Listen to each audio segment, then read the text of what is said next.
নমস্কার, শুভ সন্ধ্যা। বসুধার কথায় আপনাদের স্বাগত। কথামৃতের কিছু অংশ আজকে পাঠ করে শোনাচ্ছি। পরমহংসদেব বলিতেছেন, হ্যাঁ গা, শিবনাথ আসবে না?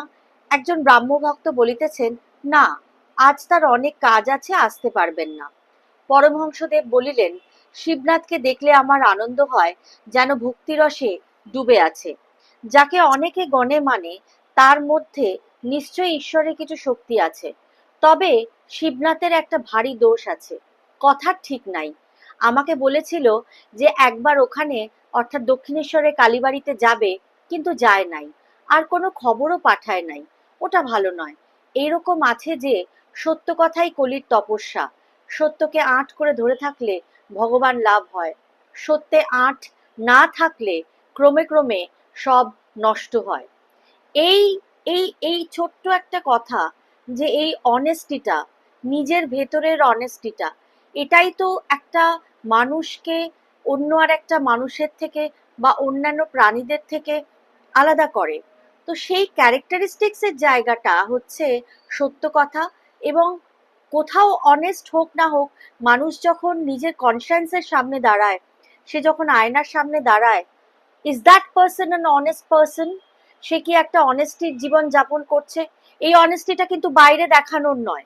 বাইরে আমি বিরাট বড় একটা সাধুতার আবরণে নিজেকে মুড়ে রাখছি, আর ভেতরে ভেতরে সময় সুযোগ পেলেই নানান রকম ছল চাতুরি, অসততা করছি, মানুষের মনে দুঃখ দিচ্ছি। সেই সাজানো মেকি সততার কিন্তু কোনো মূল্য নেই।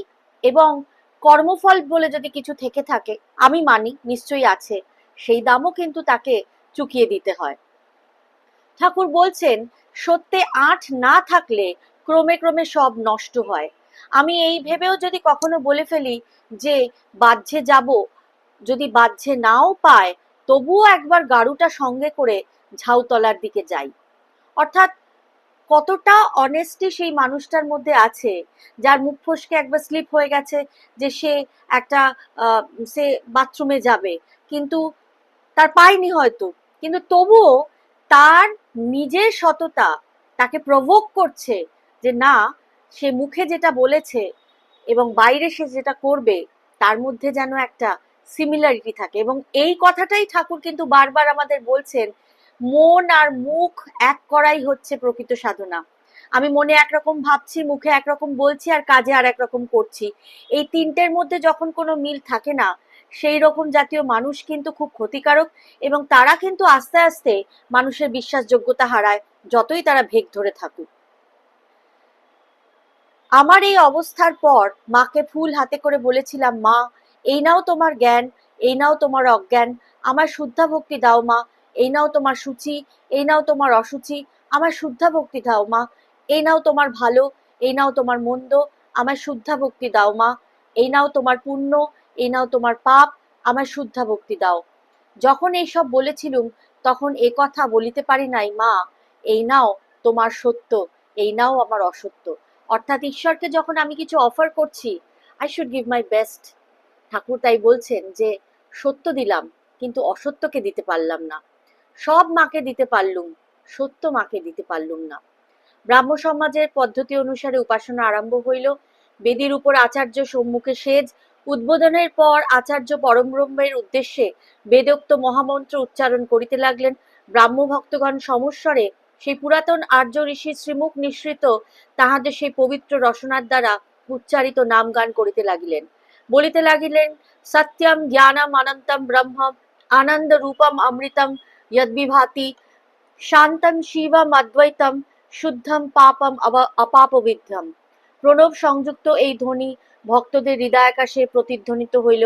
অনেকের অন্তরে বাসনা নির্বাপিত প্রায় হইল। চিত্ত অনেকটা স্থির ও ধ্যানপ্রবণ হইতে লাগিল।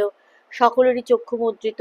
ক্ষণকালের জন্য বেদোক্ত সগুণ ব্রহ্মের চিন্তা সকলেই করিতে লাগিলেন। পরমহংসদেব ভাবে নিমগ্ন, স্পন্দনহীন স্থির দৃষ্টি, অবাক চিত্রপুত্তলিকার ন্যায় বসিয়া আছেন। আত্মাপক্ষী কোথায় আনন্দে বিচরণ করিতেছে, আর দেহটি মাত্র শূন্য মন্দিরে পড়িয়া আছে। আশা করি এই অংশ আপনাদের ভালো লেগেছে। সবাই ভালো থাকবেন, আর নিজের প্রতি অনেস্ট থাকা এই প্র্যাকটিসটুকু করতে পারলেই বোধহয় আমরা এই কলিযুগে তরে যেতে পারি। কারণ ওই যে বললাম, সবার সামনে সাধু, সবার সামনে চরিত্রবান সাজা খুব সহজ, কিন্তু সেই ভেক বেশি দিন টেকে না। আর নিজের সামনে আমি অনেস্ট আছি কিনা, that's the biggest challenge of life. সবাই ভালো থাকবেন। শুভরাত্রি। সর্বে ভবন্তু সুখিনা, সর্বে সন্তু নিরাময়া, সর্বে ভদ্রাণি পশ্যন্তু, মা কশ্চিৎ দুঃখ ভাগ ভবেৎ। আর বসুধার কথা চ্যানেলটিকে লাইক, শেয়ার এবং সাবস্ক্রাইব করে দেবেন। ধন্যবাদ।